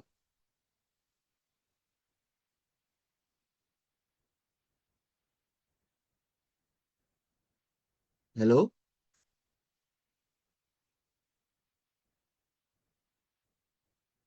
Hello, Dr. Lai. Okay, I don't know if there's a network problem. So I think the first question, if I would take an attempt from what I heard from the presentation, is Sorry, that it's raining here, so my right, the internet network. Okay, broke off a bit. If I can just take the questions again, sorry. okay, Or thank it's in you. the chat. It's in the chat, but I can take it up. One is asking why must we wait to record a case from Congo and Uganda to restrict travelers? So I see it in two parts. Should we be restricting travelers? And is there a reason why we are still allowing people to come and all that? Then there is a question about the case definition. If we can't pick up that history of contact with an infected person or travel history, what do we do? Well, thank you very much. So I think the point about restriction, it's something that it's always controversial for countries. And I'm certain that some of us may have heard that in the US, for example, they've tried to restrict some movement. Ghana, as much as possible, has tried to go with the global health community through the WHO. And so the recommendations are usually taken, of course, with us contextualizing things. And that's why I indicated the actions we've been taking in line with this. Let's remember that DRC is a huge country, and to just say that anybody from that country should be treated as if they are cases may be stretching things too far. And maybe to also turn around what Prof. York said about your friend's beard on fire. It could be us tomorrow, and if it's such that, let's say there's an outbreak in a very small corner in Ghana, and yet people decide that they are going to restrict movements, it's going to not be something that will be good for us. So I think that we're just conforming with global best practice. And I'm certain that if the situation requires that we do otherwise, the government and the leadership at the very top of the health sector will make that determination. So thank you very much for that. Over. Thank you very much, Dr. Lai. So that is very clear. There was a question about churches having international conference and the rest. I think the measures, if you look at what Dr. Lai described, arrivals in the country are being followed up. So if as a health worker, you are part of your church program, then you really want to facilitate that linkage with the district so that the follow-up for these people are even easier. And we all understand that it is to the benefit of keeping the country and even those individuals safe. So that if they do get sick here and they are picked up early, then their chances of better management are improved. Right. There is a So, question about. Josh, Yes, please, Director. let me Yes, let I me I just had a add. few questions for you coming up, so please go on. Yeah. So, there are two instruments we intend to introduce. So, one is the travel advisory, which is supposed to give guidance to all travelers coming to Ghana. We are yet to get it published. Hopefully, in the course of the week, it will be done. And then the electronic declaration form. So that will give detailed information of all passengers. These two are not ready for now, and so we just assume a lot of things while we engage the passengers. But if it's ready, then clearly, if you are coming to Ghana, you know what to expect from our system. Thank you. Thank you. Director, once you are on, there are a few questions that would come to you. I think the first is the role for Konfanoche Teaching Hospital. I think I saw a question about they being a treatment center. If you can address that. And I think there was another question about designation of frontline health workers. Is this an issue that we are considering in our preparedness for Ebola? So if there are comments to those two questions. Okay, thank you very much. And I like the way Dr. Coming kept on stressing that each facility must have an isolation place for handling of cases. For now, I know Kofanoche doesn't have what they want to have. So I think for Ashanti, what they have, there are two places. That's the Kumasi South and then the Seria place.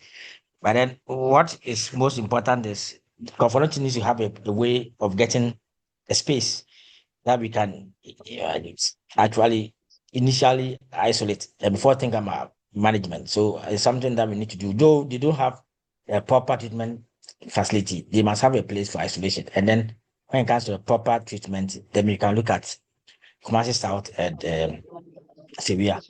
For the management of the front line, you see, when they had Ebola, the people that we had trained as rapid response teams, when it came to the actual, they didn't go.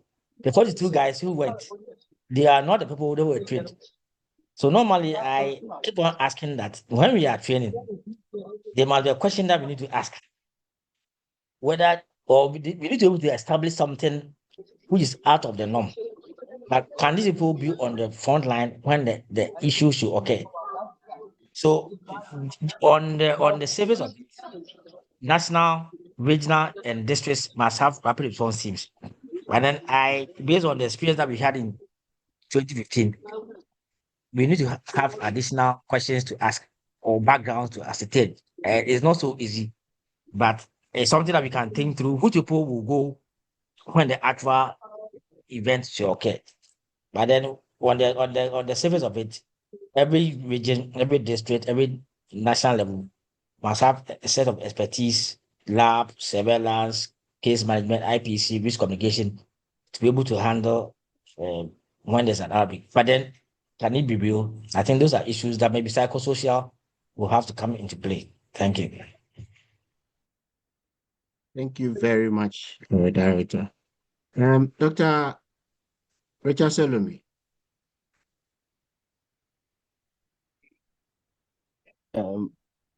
Please, can you hear me? Yes, you can be heard. Okay, thank you very much. And may I say thank you to the Ghana Health Service team, DG and the others for making this happen and at least preparing us ahead of time. Unlike the first one where there was a lot of panic in the system. There are still a few questions though. I noticed when Director of Public Health was speaking about the key pillars of the response, it appeared to me that always missing in some of these responses, whether it was Ebola to COVID, we assume health workers are motivated and ready and willing. And the last few comments, I think the last comment by Director of Public Health about the fact that when people were trained, when it came to the real matter, people didn't go, exposes the basis for the question I was asking, I'm coming to ask. And that has to do with health worker motivation or some sort of security. You know, the last COVID outbreak taught us a lot of things. And when it came to people who got infected, when those lists were compiled, we had not much. And as GMA, I know we wrote following up on these matters. And I can tell you a number of doctors who reached out to the secretariat bitter about the fact that when they put in their best and even got infected, some had to isolate from their families at their personal expense.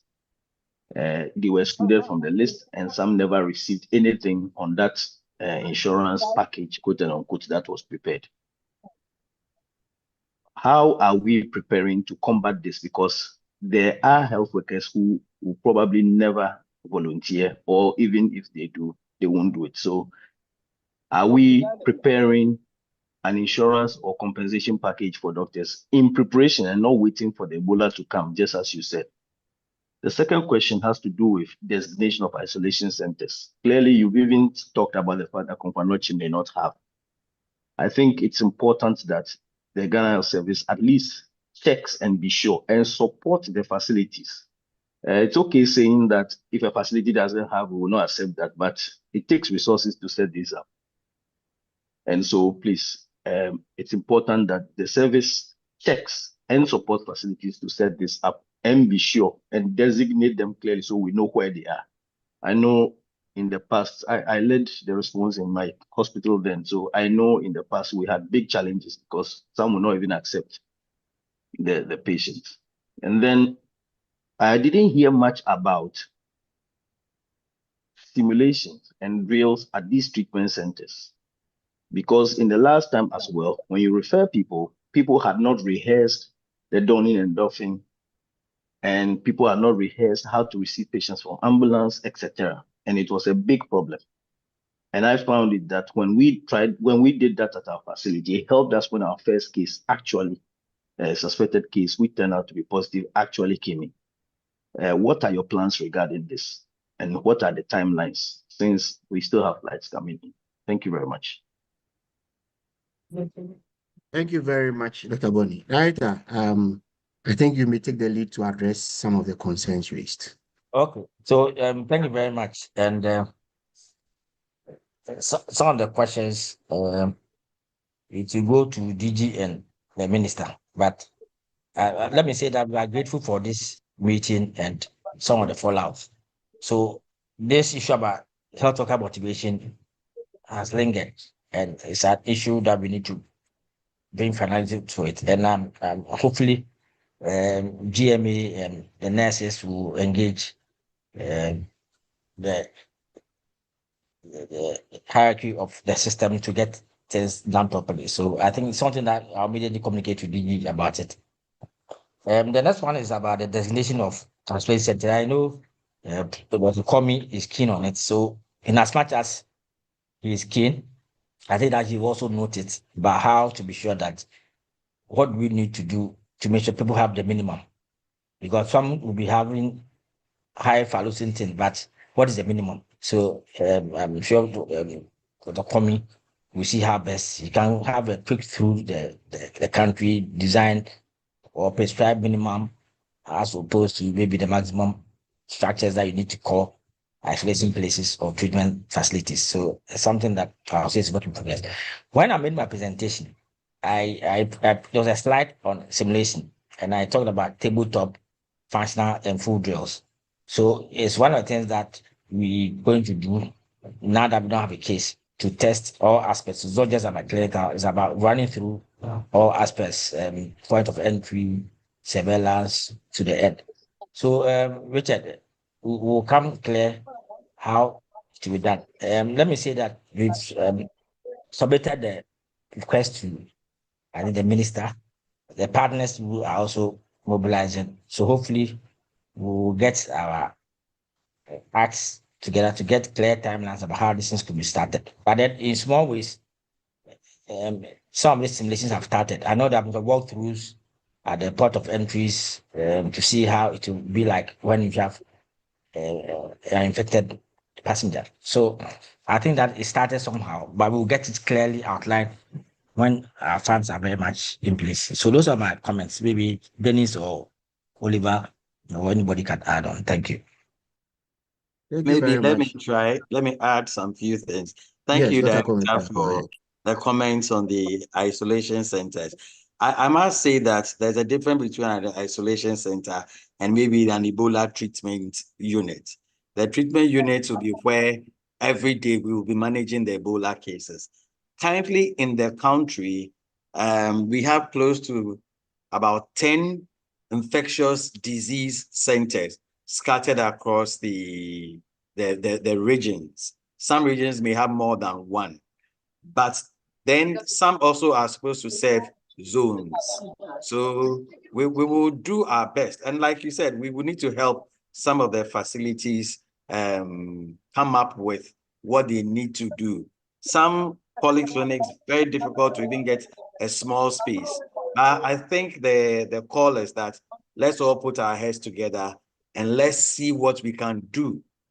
The barest minimum is what may be needed. You hold, sometimes we call that some of the places holding bays, where they are holding the patient for a short period, and by a certain period of time, the system shall move the patient to a more secure and humane place. So sometimes there's just isolation is separating the person from everybody, holding the person, and then we transfer the patient. So I guess the comments have been well made. When it comes to frontline, it's a very dicey and tricky situation. We've learned from the past. Somebody said, "Oh, I'm part of frontline," and I said, "What do you do?" Or during the COVID, where were we? You say, "Oh, we were at home, but because I'm a nurse or a doctor, I'm also frontline." Then I asked the person, "What about the person who was working in the treatment center? Are the two the same?"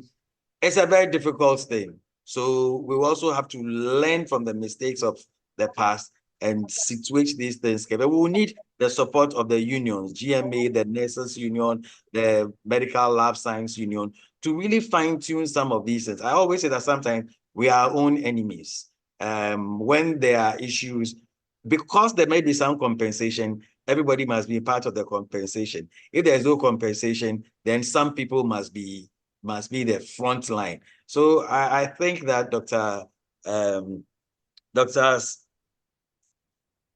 Doc raised a very important statement, and we all need to think through it, and we need to work on this before it happens. And I'm very grateful for that question. Thank you.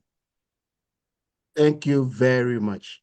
I think that clearly there is still more to be done. And as pointed out, this is the beginning of key engagements as part of our preparedness.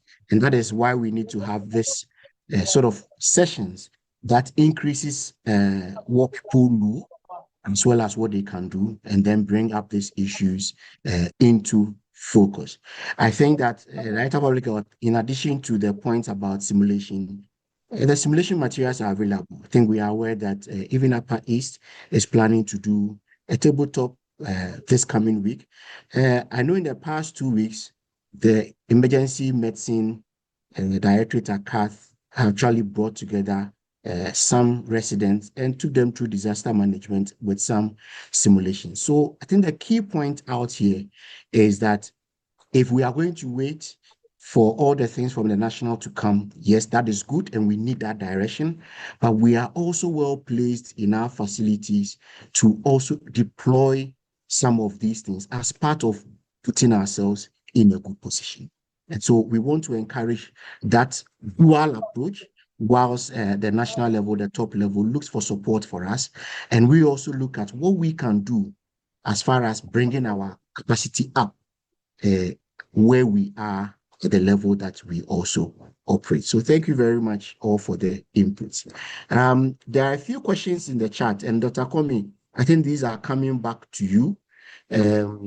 Someone is asking about monoclonal antibody therapy, remdesivir. Are we looking at that? What is our capacity to do that? There was question about whether children are affected by the virus. What is the picture like in children? As well as question about fluid and electrolytes for severe cases. So if there can be a quick overview of these questions, as answers to these questions, and then we consider wrapping up. So thank you very much. For BVD or Ebola virus disease caused by Bundinbugyo, currently it's just supportive care. No documented monoclonals or vaccine yet. The monoclonals and vaccines are for Zaire Ebola virus, but for Bundinbugyo, nothing has been discussed or nothing has been recommended so far. I think earlier on I spoke about the fact that the high risk groups are children, pregnant women, because in children, when they tend to have the wet symptoms, they become severely dehydrated in a very short time. So yes, children have been infected. Children have succumbed to the disease, and the disease in children is a little quite severe as compared to adults. I think the other question, I think focusing the third question about the fluid and electrolyte balance. Yes, once we have critical cases, usually the issues are shock, the issues are related to renal failure. As safe as we can, we will replace whatever is needed to be replaced. If you're able to do dialysis safely, we may do the dialysis. But I always remember that whatever you do, you need to balance the bigger risk as compared to the prognosis of that particular patient. What is said is that once you start early supportive care, your chances of survival are very good. Once the patient comes and the patient is bleeding has started, sometimes it's quite difficult to manage those cases. Those are the few comments I'll make. Thank you very much, Dr. Komi. And that is quite a good overview of what we could do in the circumstance. We would want to wrap up as soon as we can. And there are just a few lingering questions that I may try to address. I think there's a question about games and all that. And the truth is that we have our public health units in the facility whilst we work on the games supporting automated reporting and all that. We are being encouraged to continue that collaboration between the clinical and the public health officers so that cases are promptly reported. The question about all the testing that is done, we are privileged to have Dr. Gifty Boating on the call. She's the head of the National Public Health and Reference Lab. And so maybe I will let her say something quickly about the testing for other VH. I know Dr. Lai mentioned this, it was in his presentation. But maybe Dr. Boating, if you can quickly look at when a sample is submitted, the testing that is done, does it cover all the other VHFs automatically? Thank you, Dr. Atta, and good evening to everyone, DG and everyone. Yes, so when you suspect, although you would say Ebola, we will test for the other VHFs as well. So that is being done. Thank you very much. Thank you very much, Dr. Boating. And I think Dr. Lai actually showed an interface where the lab runs all this panel of tests and do give us feedback on this. So that is something to be taking note of. There's a question about the health information officers. So most people will say record officers to be able to detect cases of AHF if they come to the facility before they get to the consult room. And the truth is, the way trainings on sensitization goes, most of us are in the facility. And we see that all health staff are invited to such sessions. An example is how this session has been run. Though targeted at clinicians, it's been open for everyone to be able to join. So yes, that sensitization is important. And it's also incumbent upon us that once we work in the environment, to have that awareness, because as you are rightly pointing out, you as a health information officer or even any other health worker may be the first person meeting such a case when it comes. So please, let's take advantage of this sensitization and not push it away and say we may not even be the people managing cases. So I think we will try and leave most of the questions as at this point. A question people are asking about the slides, and this will be made available. So once you registered, the emails are there. The video would also be hosted on the GMA YouTube page, as well as the disease surveillance YouTube page. So we can all access it and refresh what was discussed here. And then the materials would also be made available to all of us who are on the call. I also see that Mrs. Bridget Enim, who is a Deputy Director of Health Promotion, is on the call. Madam Bridget, there was a question that I was hoping to see you to address. Maybe when you answer that, then we can take the closing remarks from GMA President and DG himself. There's a question about considering the cultural system of Ghana.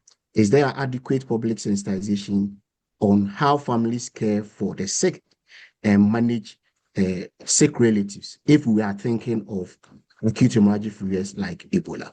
So, Madam Bridget, if you could take us on a quick overview of this, then we could take a wrap-up comments.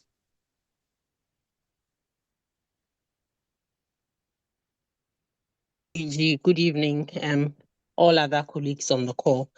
So yes, in the presentation by Dr. Komi, he also highlighted on the issue about trust being critical at this point. So we would definitely have to bring the community along with us, and we should have been building this over the course of our practice and the work that we have been doing already. But we can strengthen it this time, especially so that we are in preparedness and not in the response phase. So every opportunity that we get with the patients in our consulting room, in whatever engagement, we should be able to let them know that this is the virus we're dealing with. We are preparing. It is not here. We don't have a vaccine for it, but we are sure that we can support them if they report early. Reporting early is key. So that is what I would say to that. Thank you, and over. Thank you very much. And on that note, we really have enjoyed all the presentations as well as the clarifications provided by our panelists. I see that there are a lot of questions, and we would endeavor to stay on and type some of the responses after we have formally wrapped up. So at this point, I would want to invite again our Director General, Dr. Samakaba, to give us some closing comments based on all what we have heard. And after that, our convener, Professor Ernest York, will give us some parting comments. And then we would have officially brought this session to a close. Dr. Kaba. Yeah. Once again, good evening, everybody. Let me say this: we've been in a long meeting. I'm just leaving the ministry, but at all time, I've been able to listen to what has happened, and I want to express my sincere gratitude to EMA and say that to me, this is another way of us we coming together to spread some of our policies, because we have a lot of policies that a lot of our doctors don't really understand. So let's not make this one time just for Ebola, but let's see how best we can make it for the policies to be well disseminated. And of course, as I said at the beginning, we've been here before. I do remember when it came to insurance back in the days when we started with the Ebola preparedness. So we have all this in mind, and plans are in place.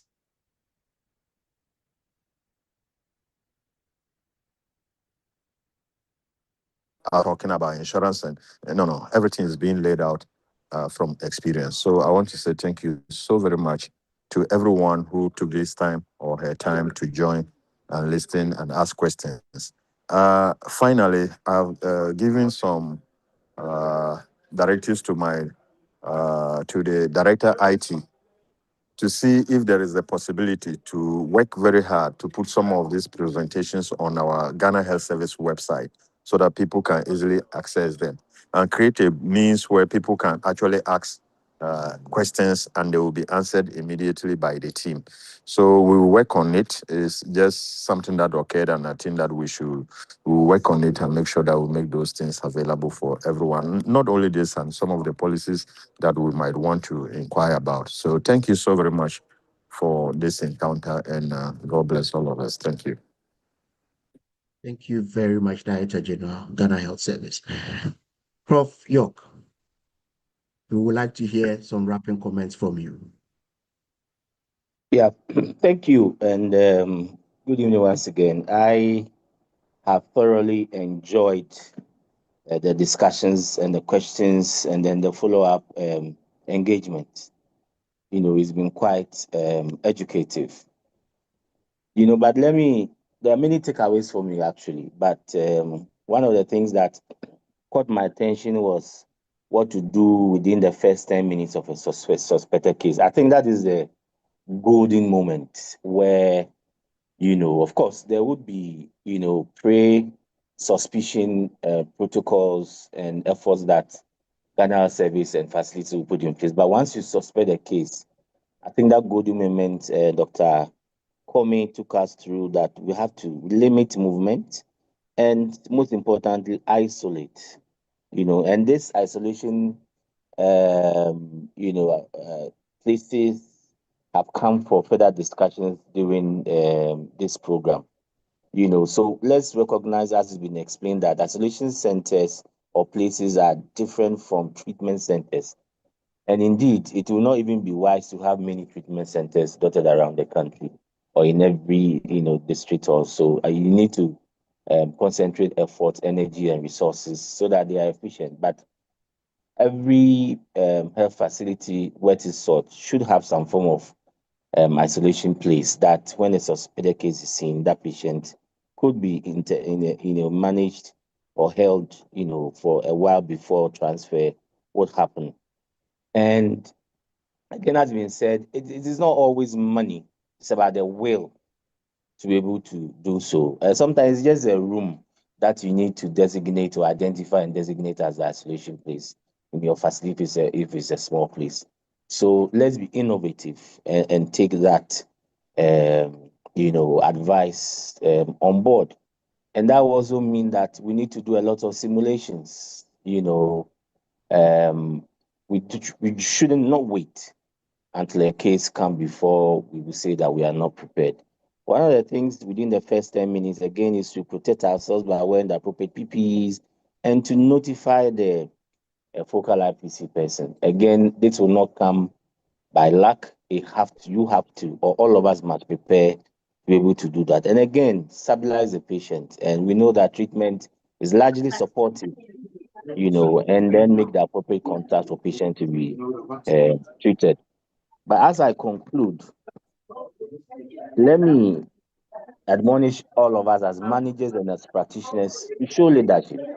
That is why I find this meeting very, very important. And it also shows that collaboration yield effort and yield success and brings results. And DJ, let me assure you that Ghana Medical Association stands ready to partner you in everything that you wish to do.